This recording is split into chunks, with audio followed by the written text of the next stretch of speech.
Waalaikumsalam warahmatullahi wabarakatuh.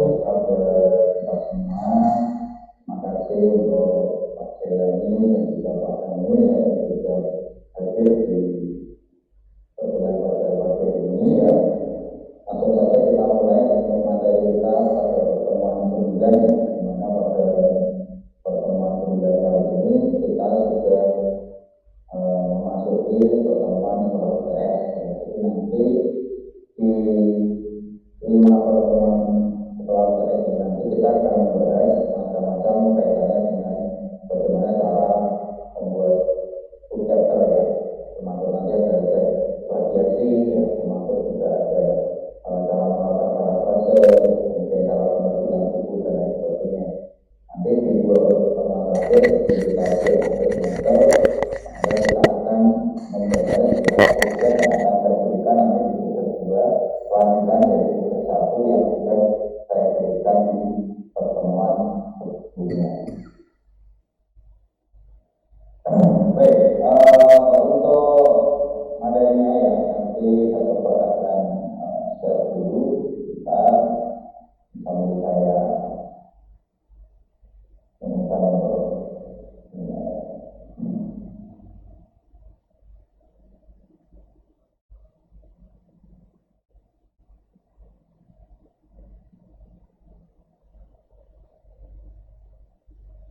ya, jadi untuk materi di per 8 yang pertemuan 9 kali ini kita akan belajar tentang parafrase dan plagiasi. Ya, jadi apa itu parafrase dan apa itu plagiasi. Tujuan pembelajaran di chapter 8 ini, mahasiswa nanti diharapkan mampu memahami tentang definisi ya, atau pengertian dari parafrase. Kemudian yang kedua, mahasiswa mampu menjelaskan jenis-jenis dari parafrase. Kemudian yang ketiga, mahasiswa mampu mendefinisikan definisi dari plagiat. Dan yang keempat, mahasiswa mampu mengimplementasikan pengadaan karya tulis menggunakan software simulasi. Ya, jadi software ini sangat banyak ya, yang sekarang dipakai dan paten yang dijual dulu. Kita mesti bisa kita menggunakan Prometheus. Nah, cuman kalau Prometheus ini berbayarnya cukup mahal ya, jutaan. Jadi ada 2 versi, instructor dan student. Nah, jadi kalau instructor itu biasanya nanti beberapa ada pilihan menu yang belajar di student. Nah, jadi misalkan kayak export untuk videografi atau status baca dan juga untuk meminimalisir presentase kalau jumlahnya itu di bawah 1%. Nah, ini nanti akan kita bahas satu-satu. Kenapa parafrase dan plagiat ini menjadi satu materi yang penting? Karena parafrase itu digunakan salah satunya adalah untuk menurunkan tingkat plagiasi dalam pengertian software simulasi. Nah, kita masuk pada definisi parafrase. Nah, secara etimologi ya, dari daya satu kata ini berasal dari bahasa Latin yaitu paraphrasis. Ya, dari bahasa Yunani itu adalah paraphrasis yang memiliki arti yang sama yaitu cara ekspresi tambahan. Nah, dapat dikatakan bahwa parafrase ini adalah bentuk pengungkapan kembali suatu kata bahasa atau kalimat atau pernyataan dengan menggunakan diksi yang lebih sederhana tanpa membuat makna dari kata tersebut. Dan menurut Muhammad Irfan Al-Amin. Nah, pada umumnya teknik menulis parafrase ini digunakan penulis untuk terhindar dari tindakan plagiarisme atau plagiarisme dengan cara memberikan kutipan tidak langsung dari teks aslinya.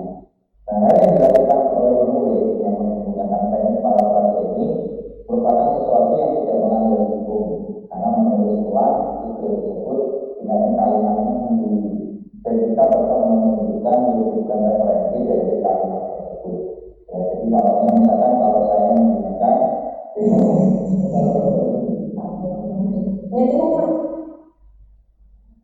definisi pemasaran misalnya, definisi pemasaran menurut Philip Kotler. Nah, menurut Philip Kotler misalkan definisi pemasaran adalah sebuah teknik bla bla bla. Kemudian kalimat itu kita ubah dengan bahasa kita sendiri ya. dengan tidak mengurangi substansi makna kalimat. Tetap kita menunjukkan bahwa referensinya ini dari proposal filsafat. Nah ini disebut sebagai parafrase dan itu tidak melanggar. Cara kita tidak melanggar, asalkan tetap kita mencantumkan dari mana sumber dari definisi atau landasan teori tadi. Nah kemudian tujuan parafrase itu apa? Ya, tujuan parafrase itu membuat penulis terhindar dari plagiarisme. Ya, jadi plagiarisme itu hampir sama kayak korupsi ya. Jadi kita menulis ide orang lain, kemudian kita mengambilnya seperti ide kita sendiri. Nah, kalau di dalam aspek hukum bisnis ini sudah melanggar yang namanya kekayaan intelektual, itu hak cipta misalkan. Jadi karya orang kita ambil sebagai karya kita. Nah, ini kan seringkali terjadi di kasus-kasus pembuatan terakhir atau skripsi ya. Seringkali kita mengcopy karya dari orang lain tanpa memberikan rujukan atau referensi. Nah, kemudian daripada itu, para parafrase juga membuat gagasan lebih mudah dimengerti oleh para pembacanya. Nah, berikut penjelasannya. Yang pertama kan menjadi terjadinya plagiarisme atau plagiarisme. Jadi parafrase itu dia mencoba untuk paling tidak menurunkan tingkat plagiatnya. Ya, apakah tidak boleh Pak satu karya itu ada tingkat plagiarisme? Ya ada. Nanti akan dijelaskan batasan normalnya atau batasan kepatutannya itu berapa persen. Ya. Jadi makna plagiarisme ini adalah aktivitas penelitian yang melanggar etika. Ini kan masuk dalam kategori haki ya orang KI. Aktivitas ini dikategorikan kemudian dan memalsukan karya orang lain dengan mengajukan identitas karya dengan bahasa sendiri agar kita bisa terbebas dari plagiarisme. Ya kalau itu karya orang lain, kalau kita mau menulis uang ya tidak ada masalah ya, asalkan kita tetap memberikan credit point terhadap penulis yang menjadi referensi kita. Kemudian yang kedua, menyederhanakan gagasan agar bisa lebih mudah dimengerti oleh pemerintah. Ya, jadi parafrase ini kan tulisan yang begitu banyaknya disederhanakan menjadi lebih mudah dibaca oleh pembaca ya, agar informasinya itu bisa dicerna dengan bahasa yang lebih mudah. Apalagi kita tahu bahasa-bahasa akademik itu kadang susah dimengerti oleh orang awam. Maka tugas-tugas sebagai orang menulis bagaimana bisa menyajikan tulisan yang dalam tanda kutip tapi ya secara substansi itu bisa disederhanakan. Kemudian disampaikan dalam kegiatan baik berupa rapat, rekaman, atau juga presentasi. Nah, kemudian kita masuk pada metode sederhana dalam melakukan parafrase. Nah, jadi metode sederhana dalam melakukan parafrase di sini yang pertama kita membaca bagian tulisan berulang kali dan beberapa kali untuk memahami arti yang sepenuhnya. Kemudian kita mencoba melakukan pencatatan pada konsep utamanya. Yang ketiga melakukan penulisan teks-teks Anda tanpa melihat. Nah, bayangkan kalau kalian misalkan definisi pemasaran gitu ya, kalian baca berulang-ulang, akhirnya kan nempel. Jadi kayak pelajaran menghafal PKMT, ISD atau ISMP. Kemudian kalian itu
menjanjikan kita 100% ya untuk nilainya untuk bekerja ya, tapi paling tidak kita diberikan opsi untuk lebih banyak sisi ya, karena keterbatasan dalam vocabulary kita ya, terutama kalau dalam kamu bisa belajar bersama, apalagi kalau dalam bahasa Inggris itu salah satu.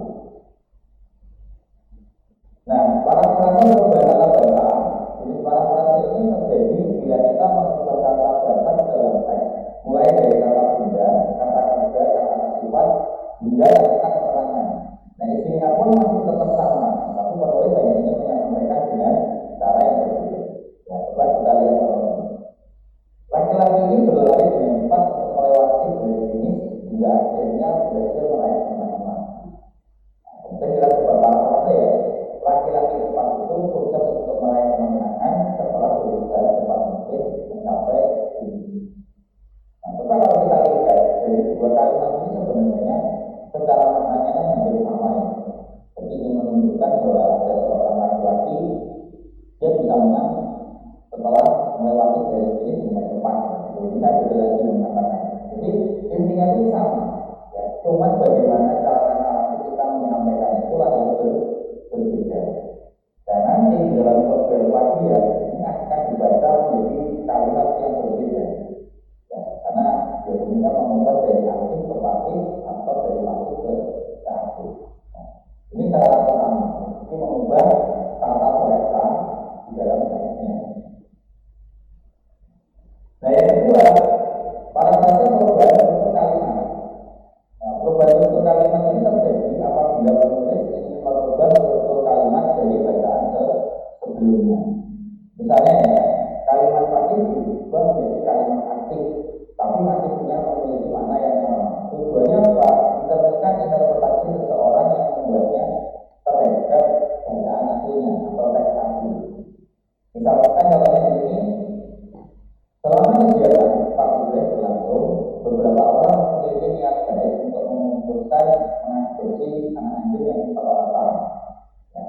Sementara parafrasenya adalah anak-anak anjing yang terlantar itu berhasil diadopsi orang di dalam acara publik. Jadi sebenarnya sama ya, cuma struktur kalimatnya diubah dari aktif menjadi pasif. Nah, ini disebut sebagai perubahan struktur kalimat. Nah, kemudian yang ketiga, parafrase pengurangan klausa. Nah, klausa itu apa? Gabungan dua kata atau lebih yang terdiri dari subjek dan predikat. Nah, umumnya klausa ini dilengkapi dengan objek, keterangan dan pelengkap. Nah, kalimat parafrase adalah jauh berbeda daripada sebelumnya. Nah, beberapa penulis mencoba mencarikan makna dari konteks aslinya dengan menghilangkan beberapa klausa untuk kemudian memasukkan satu atau dua kata berbeda. Maknanya pun tanpa mengalami perubahan, ini masih sama. Ya, contoh misalkan ya, saya paham dari mana asal Anda dan mengenai keputusan Anda. Nah, saya mencoba melalui penekanan agar tidak terjadi kerusuhan yang lebih besar. Ini kan panjang ya. Kemudian diparafrasekan ya dengan pengurangan klausanya sehingga menjadi saya pun paham Anda begitu pun dengan keputusan Anda. Saya akan mencoba untuk melawan. Mencoba untuk melawan. Nah, kata-kata melawan ini kemudian sudah menjelaskan bahwa ini ada pertengkaran, ada konflik. Jadi tidak perlu dijelaskan sampai pada pertengkaran atau tidak terjadi kerusuhan yang besar. Jadi ini sudah dilewat dari ada usaha preventif atau ada usaha yang dilakukan secara persuasif yang untuk menghindari atau menyelesaikan dari pertengkaran. Jadi panjang menjadi pendek. Nah, ini kalau nanti pakai AI ya biasanya itu menggunakan namanya kayak toolbox itu bisa itu. Jadi misalkan satu paragraf kita samakan seperti paragraf itu bisa. Nah, tapi itu nanti akan saya coba berikan contoh yang secara manual supaya kalian punya pandangan di dalam membuat kalimat. Kemudian yang keempat, parafrase penggantian sinonim. Jadi parafrase ini bentuk paling sederhana dimaknai di mana dipilih kebanyakan penulis. Maksud saya tidak paling tidak pakai sinonim. Nah, mereka hanya mengganti beberapa kata menggunakan sinonimnya. Tujuannya adalah untuk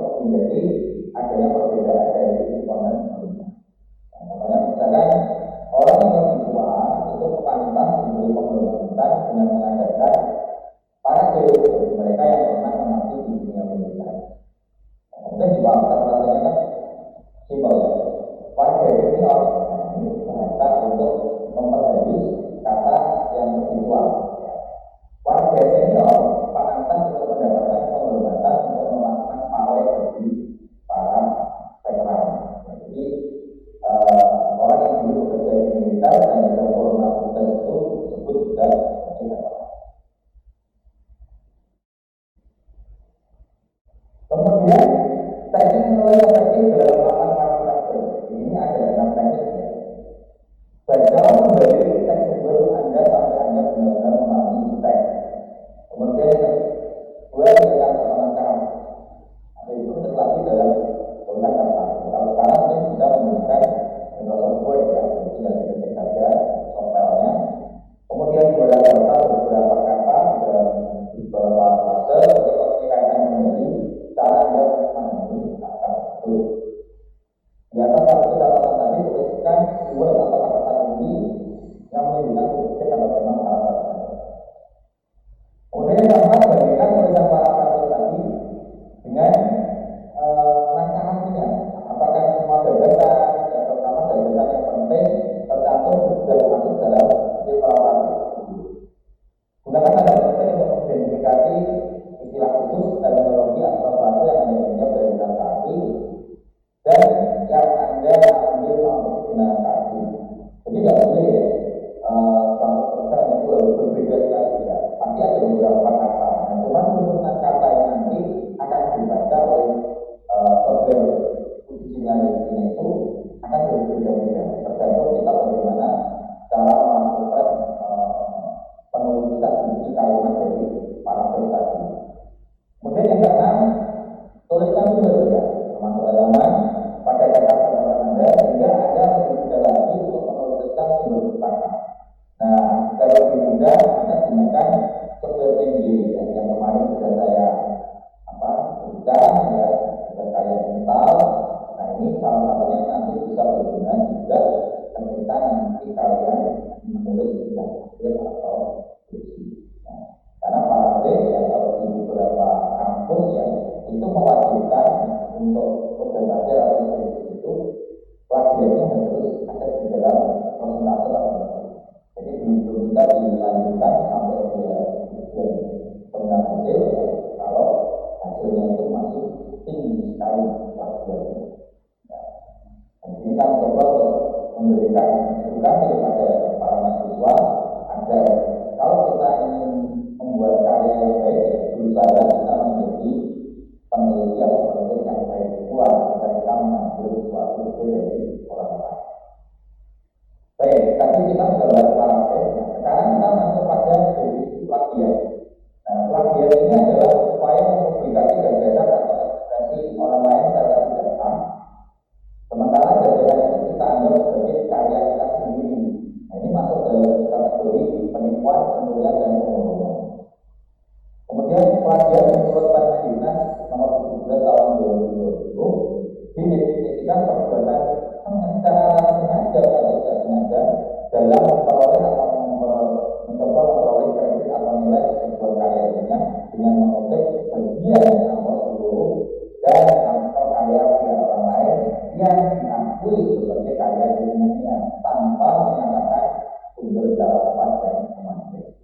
Ya, ingat sebagian seluruhnya dan bahkan diakui sebagai miliknya juga tidak memberikan kredit pokok kepada artikel atau referensi yang mereka miliki. Ya.